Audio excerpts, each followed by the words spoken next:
You know, in business, we're always told to measure everything, right? But what happens when you're using the wrong ruler? Well, when it comes to PR and marketing, that's exactly what so many companies do. It's this, subtle mistake, but it leads to massive friction, wasted budgets, and just killer opportunities flying right out the window. So today, we're going to fix that. We're going to get crystal clear on what to measure, why it all matters, and how to actually do it right. So this is really the question at the heart of it all. And it seems so simple, right? But getting the answer wrong, judging your PR by marketing's rules or the other way around, that is hands down one of the most common and most costly mistakes a business can make. And it's so widespread, this mistake, it's almost become standard practice in some industries. It's wild. So let's break down exactly what we're talking about here.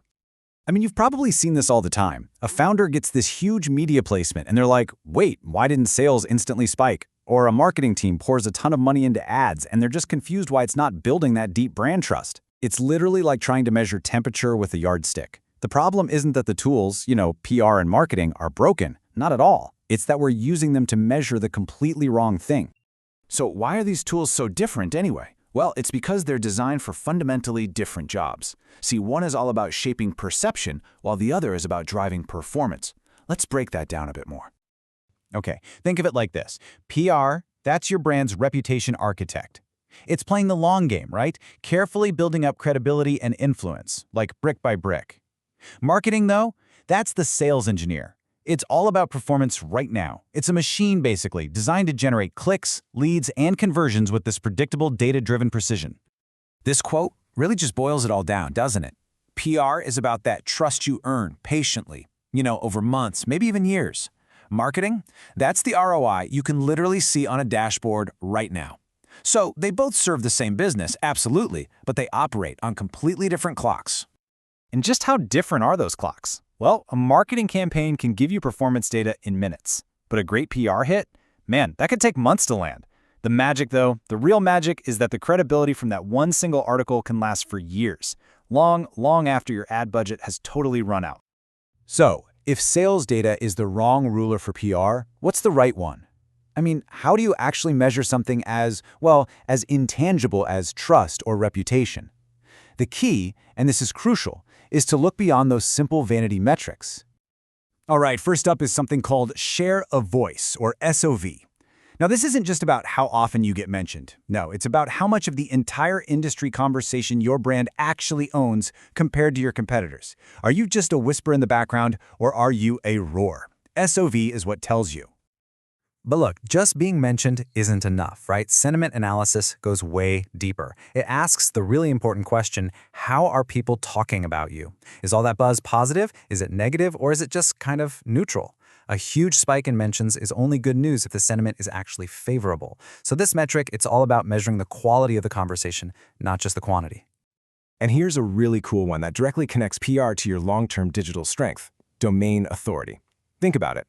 When a really credible, high-authority site like a major news outlet links back to you, that's a massive vote of confidence. It boosts your brand's trustworthiness in the eyes of search engines, which, you guessed it, improves your rankings and your organic traffic over the long haul. Okay, so that's the PR toolkit, all about measuring perception. Now let's flip the coin and look at the other side, marketing KPIs. These are direct, they're data-driven, and they are tied squarely to the bottom line. Yep, this is where we measure the money. So, your basic marketing KPIs, they answer three really critical questions. First up, customer acquisition cost, or CAC. That asks, how much does it actually cost us to get a new customer? And obviously, the lower, the better. Second, you've got return on ad spend, or ROAS. That's for every single dollar we put into ads, how many dollars are we getting back? And finally, click-through rate, or CTR. This one tells us, is anyone actually paying attention to our ads? A low number here? That's a big red flag. And it goes even deeper than just one single campaign. The smartest marketing tracks the entire funnel. We're talking about things like the total lifetime value of a customer, not just their first purchase. Are those customers actually sticking around? And this is the tricky part. Can we trace a sale all the way back to the specific touch points that made it happen? That's what these more advanced KPIs tell us.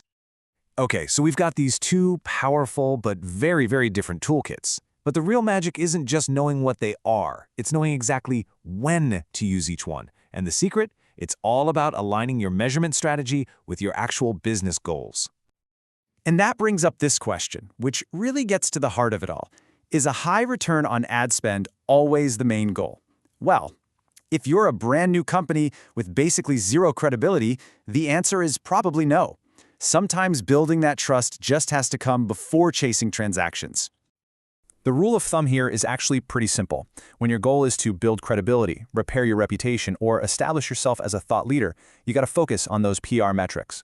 But when the goal is to hit a sales target this quarter or get qualified leads in the door today, then you live and die by your marketing KPIs. Your goals should always dictate what's on your dashboard. But listen, this isn't about choosing one over the other, not at all. The smartest brands out there know it's not PR or marketing, it's PR and marketing. They get that real sustainable growth comes from integrating them seamlessly. Now, the biggest obstacle to getting that integration right is what I like to call the vanity trap. And that's when you're chasing numbers that look super impressive in a report, but have absolutely zero real-world impact. I mean, 1 million media impressions mean nothing if they don't actually lead to trust or, a sale.